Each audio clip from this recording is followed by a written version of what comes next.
नमस्कार, मैं हूं प्रभात और इस वीडियो में मैं आपको बताने जा रहा हूं कि मार्शल आर्ट में सेकंड अपरकट पंच को किस तरह से थ्रो किया जाता है।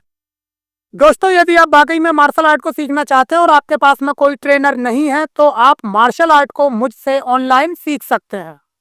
ऑनलाइन ट्रेनिंग के बारे में पूरी जानकारी के लिए आप ऊपर कॉर्नर पर आ रहे लिंक से वीडियो को देखिए। उस वीडियो में आपको आपके मार्शल आर्ट से संबंधित बहुत सारे सवालों के जवाब मिल जाएंगे और उस वीडियो के डिस्क्रिप्शन में आपको मार्शल आर्ट की ऑनलाइन ट्रेनिंग के बारे में पूरी जानकारी मिल जाएगी। तो दोस्तों, इस वीडियो में मैं आपको बताने जा रहा हूं कि मार्शल आर्ट में सेकंड अपरकट पंच को किस तरह से थ्रो किया जाता है।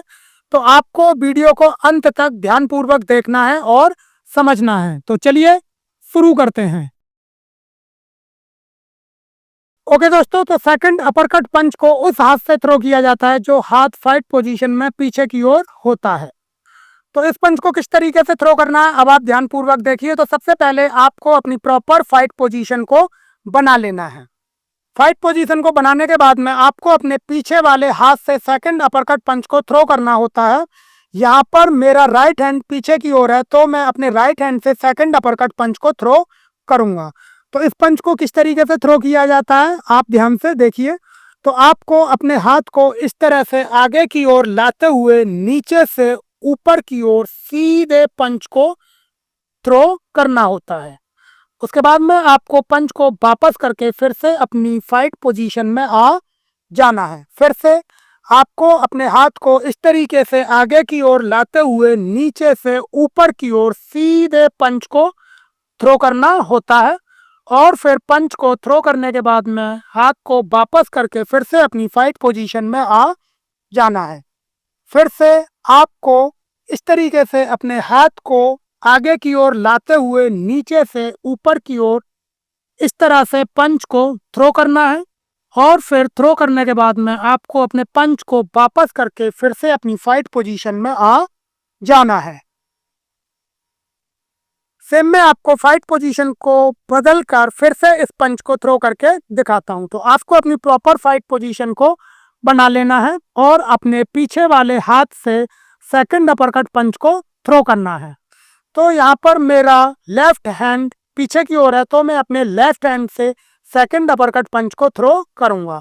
तो इस पंच को थ्रो करने के लिए आपको अपने हाथ को इस तरह से आगे की ओर लाते हुए नीचे से ऊपर की ओर इस तरह से पंच को थ्रो करना है और फिर पंच को थ्रो करने के बाद में आपको अपने हाथ को वापस करते हुए फिर से अपनी फाइट पोजीशन में आ जाना है। फिर से आपको अपने हाथ को आगे की ओर लाते हुए नीचे से ऊपर की ओर इस तरह से पंच को थ्रो करना है और पंच को थ्रो करने के बाद में आपको उसे पीछे करके फिर से अपनी फाइट पोजीशन में आ जाना है।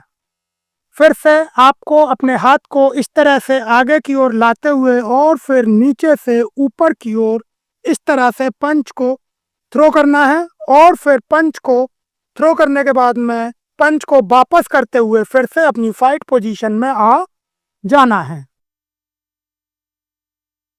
तो इस तरीके से आपको सेकंड अपरकट पंच को थ्रो करना होता है। ओके दोस्तों, तो अब मैं आपको बताता हूं कि आपको सेकंड अपरकट पंच को एक फ्लो में यानी कि लगातार मूवमेंट में किस तरह से थ्रो करना है। तो जब आपका इस पंच को थ्रो करने का मूवमेंट पूरी तरह से क्लियर हो जाए तो उसके बाद में आपको इस पंच को एक फ्लो में थ्रो करना होता है और वर्क आपको किस तरीके से करना है अब आप ध्यान से देखिए। तो सबसे पहले आपको अपनी प्रॉपर फाइट पोजीशन को बना लेना है। उसके बाद में आपको एग्जैक्ट मूवमेंट के साथ में सेकंड अपरकट पंच को थ्रो करना है और वापस अपनी फाइट पोजीशन में आ जाना है। तो इस तरह से, फिर से, इस तरह से, फिर से, इस तरह से। और सेम में आपको फाइट पोजीशन को चेंज करके इस पंच को फिर से थ्रो करके दिखाता हूं। तो आपको अपनी प्रॉपर फाइट पोजीशन को बना लेना है। सेकंड अपरकट पंच को एक फ्लो में आपको थ्रो करना है और वापस अपनी फाइट पोजीशन में आ जाना है। तो इस तरह से, फिर से, इस तरह से, फिर से, इस तरह से। तो इस तरीके से आपको सेकंड अपरकट पंच को एक फ्लो में थ्रो करना होता है। ओके दोस्तों, अब मैं आपको बताता हूं कि आपको सेकंड अपर कट पंच को थोड़ा तेजी के साथ में किस तरह से थ्रो करना है। तो जब आप इस पंच को एक फ्लो में थ्रो करने लगे तो उसके बाद में आपको इस पंच को थोड़ा तेजी के साथ में थ्रो करना होता है। और वो आपको किस तरीके से करना है अब आप ध्यान से देखिए। तो सबसे पहले आपको अपनी प्रॉपर फाइट पोजीशन में आ जाना है। फाइट पोजीशन को बनाने के बाद में आपको सेकंड अपरकट पंच को थोड़ा तेजी के साथ में थ्रो करना है और वापस अपनी फाइट पोजीशन में आ जाना है। तो इस तरह से, फिर से इस तरह से, फिर से इस तरह से।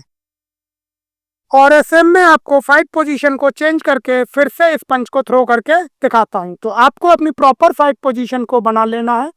उसके बाद में आपको सेकंड अपरकट पंच को थोड़ा तेजी के साथ में थ्रो करना है और वापस अपनी फाइट पोजीशन में आ जाना है। तो इस तरह से, फिर से इस तरह से, फिर से इस तरह से। तो आपको इस तरह से सेकंड अपरकट पंच को थोड़ा तेजी के साथ में थ्रो करना होता है। ओके दोस्तों, तो यह था मार्शल आर्ट में सेकंड अपरकट पंच को थ्रो करने का तरीका जो मैंने आपको बताया। इस पंच को नीचे से ऊपर की ओर थ्रो किया जाता है और अपोनेंट के जबड़े पर हिट किया जाता है। तो मुझे उम्मीद है कि आपको अच्छे तरीके से समझ में आ गया होगा कि मार्शल आर्ट में सेकंड अपरकट पंच को किस तरह से थ्रो किया जाता है।